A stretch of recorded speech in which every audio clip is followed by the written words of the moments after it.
Hello everyone, welcome to our YouTube channel Leading Classes. Myself Ankush Thakur. हम अपना 4th chapter start कर चुके थे अकाउंटिंग का क्लास 11th के लिए, अक्रूवल और कैश बेसिस ऑफ अकाउंटिंग। आज हम अपना नेक्स्ट पार्ट करने जा रहे हैं। छोटा सा चैप्टर, ज़्यादा बड़ा नहीं है। आज हम कैश बेसिस ऑफ अकाउंटिंग करेंगे। लास्ट पार्ट में हमने अक्रूवल बेसिस ऑफ अकाउंटिंग का कंसेप्ट कवर किया था, उसकी एडवांटेजेस समझी थी, उसकी डिसएडवांटेजेस समझी थी। आज हम करेंगे कैश बेसिस ऑफ अकाउंटिंग और साथ ही साथ कैश और अक्रूवल बेसिस का डिफरेंस समझेंगे। तो चलिए शुरू करते हैं। सबसे पहले अक्रूवल बेसिस ऑफ अकाउंटिंग क्या होता है। कैश में तो हमने ये समझा था कि सिर्फ कैश के रिगार्डिंग जो ट्रांजैक्शंस होती हैं जिसमें कैश पेमेंट हो रखी होती है इमीडिएटली, हम वही रिकॉर्ड करते हैं। अक्रूवल में क्या होता है, कैश और क्रेडिट बेस्ड जो ट्रांजैक्शंस हैं दोनों ही रिकॉर्ड करते हैं। तो इसका सबसे बड़ा बेनिफिट तो यही है कि हमारे पास जो है कंप्लीट रिकॉर्ड ऑफ ट्रांजैक्शंस है, चाहे वो कैश में हो चाहे वो क्रेडिट में हो।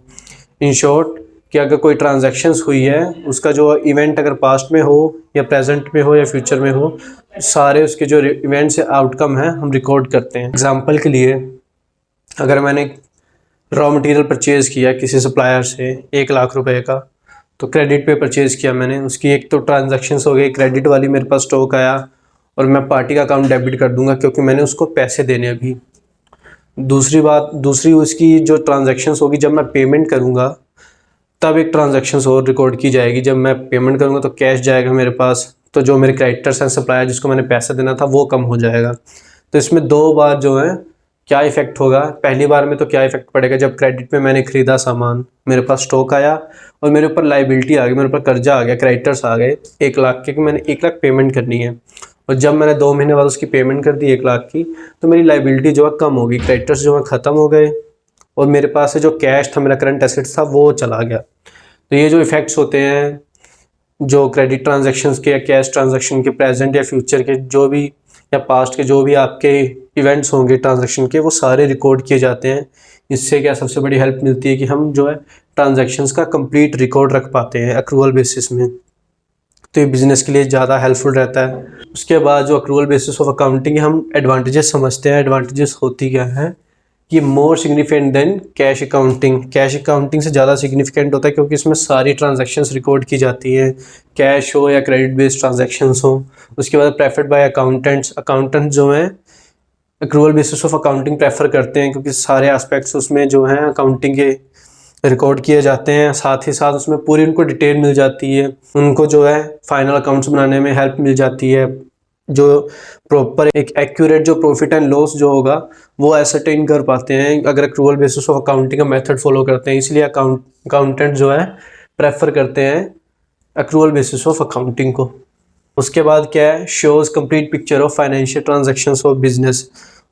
जो भी हमारी बिजनेस ट्रांजैक्शंस होती, चाहे वो कैश बेस्ड हो या क्रेडिट बेस्ड हो, वो सारी की सारी रिकॉर्ड की जाती हैं। उसका लेजर बनाया जाता है, लेजर में पोस्टिंग होगी, ट्रायल बैलेंस में उनके टोटल लिखे जाएंगे जिनसे इनकम स्टेटमेंट और पोजीशन स्टेटमेंट बनाई जाएंगी। इनकम स्टेटमेंट जैसे प्रॉफिट एंड लॉस अकाउंट और पोजीशन स्टेटमेंट जैसे बैलेंस शीट।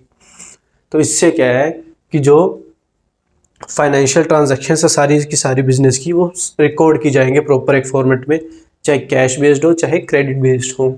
नेक्स्ट आता है display correct income and position statement. जब हम सारी ट्रांजैक्शंस रिकॉर्ड कर लेंगे बिजनेस की, जो मॉनेटरी टर्म्स में आती मेजर की जाती है, उससे क्या है कि हम रिकॉर्ड मेंटेन करने के बाद जर्नल प्रॉपर बना पाएंगे, बुक कैश बुक या परचेज बुक बना पाएंगे, लेजर में पोस्टिंग कर पाएंगे उन ट्रांजैक्शंस की। जो लेजर के टोटल होंगे उनसे ट्रायल बैलेंस बनेगा, जिसके बेस पे हम P&L अकाउंट और बैलेंस शीट जो है प्रिपेयर कर पाएंगे, इनकम स्टेटमेंट या फिर पोजीशन स्टेटमेंट बना पाएंगे। लास्ट में आता है record outstanding expenses, prepaid expenses, accrued income and income received in advance. हमने जो कैश बेसिस ऑफ अकाउंटिंग की थी उसमें क्या था, सिर्फ कैश के बेसिस पे जो ट्रांजैक्शंस है जिसमें कैश का लेन देन हुआ हो उस टाइम पे, पॉइंट ऑफ टाइम पे, सिर्फ वो रिकॉर्ड करते थे। तो ये जो आउटस्टैंडिंग एक्सपेंसेस हैं, प्रीपेड एक्सपेंसेस हैं और जो अक्रूड इनकम है, इनकम रिसीव्ड इन एडवांस है, ये क्या है कि जब ये ट्रांजैक्शंस होती ना, तो इनके जो इवेंट्स हैं ना उस टाइम पे नहीं होते, या तो पास्ट में हो चुके होते हैं या फिर फ्यूचर में होने होते हैं। प्रेजेंट के टाइम पे इमीडिएटली जो है ट्रांजैक्शन जो है उसका इवेंट प्रॉपर कंप्लीट नहीं होता है, या तो आउटकम उसका जो उस टाइम पे नहीं परफॉर्म किया जाता। इसीलिए क्या है कि कैश में नहीं रिकॉर्ड किए जाते, लेकिन एक्रूअल बेसिस क्या है, कैश को भी प्रेफर करती है, क्रेडिट की ट्रांजैक्शंस भी रिकॉर्ड करती है, दोनों की रिकॉर्ड करती है। चाहे आपका पास्ट में कोई इवेंट हो रहा है ट्रांजैक्शन का, चाहे फ्यूचर में हो रहा है, तो दोनों को रिकॉर्ड करेगी वो। इसीलिए जितने भी आउटस्टैंडिंग या प्रीपेड एक्सपेंसेस हो गए, एक्रूड या इनकम रिसीव्ड इन एडवांस हो गई, ये सब रिकॉर्ड की जाती हैं। नेक्स्ट चलते हैं हम डिसएडवांटेजेस में। इसके अगर कुछ एडवांटेजेस हैं तो कुछ डिसएडवांटेजेस भी होंगी, जैसे कि not as simple as cash counting. Cash counting में क्या है, मैंने बताया था, जैसे नॉन प्रॉफिट ऑर्गेनाइजेशन की एग्जांपल दी थी।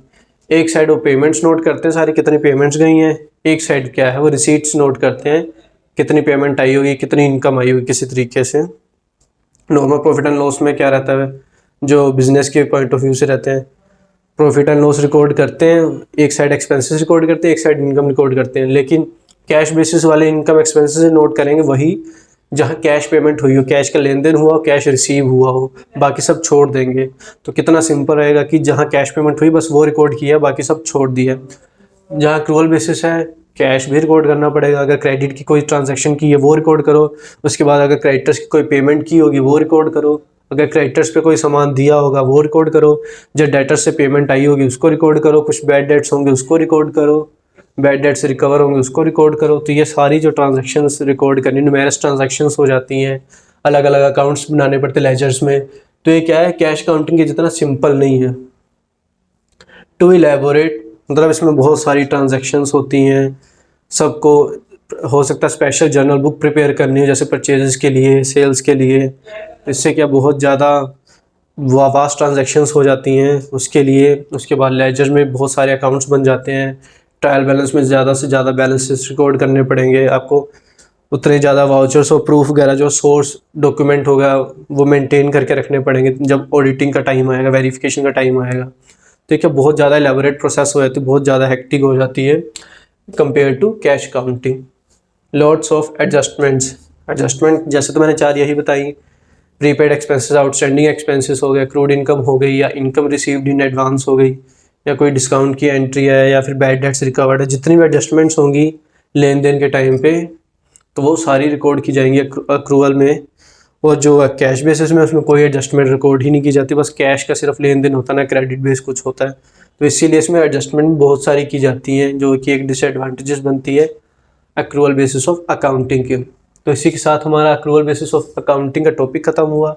अब इसके बाद हम फाइनल टॉपिक करेंगे इस चैप्टर का, difference between cash basis and accrual basis of accounting.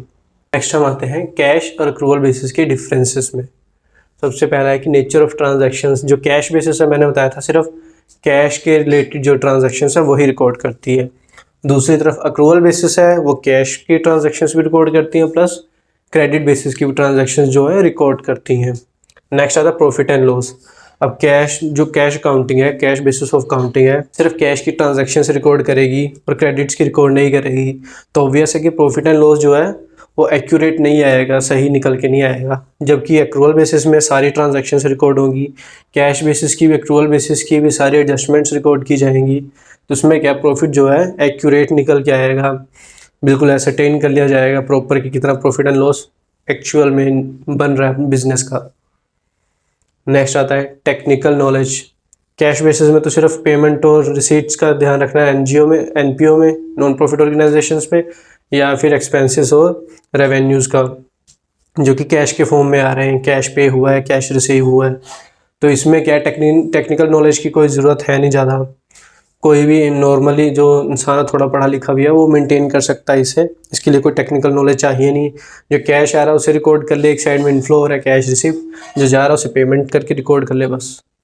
तो इसमें क्या है कि पूरी प्रॉपर नॉलेज चाहिए, कैश को रिकॉर्ड करना है, क्रेडिट ट्रांजेक्शन्स है, जितनी भी एडजस्टमेंट्स है, एंट्रीज है, उनकी एडजस्टमेंट एंट्रीज करनी है। उसके बाद एक पार्ट ऑफ ट्रांजैक्शन जो हुआ उसके बाद जो उसकी एडजस्टमेंट की गई, उसके बाद अकाउंट्स में क्या इफेक्ट पड़ेगा, कौन से अकाउंट का बैलेंस डिक्रीज होगा, कौन से अकाउंट्स का बैलेंस जो है इंक्रीज होगा, ओवरऑल लेजर अकाउंट में क्या डिफरेंस आएगा। तो इसमें क्या है कि टेक्निकल नॉलेज होना जरूरी है, अकाउंटेंट प्रोफेशनल हायर करना पड़ता है एक्रूवल बेसिस के लिए।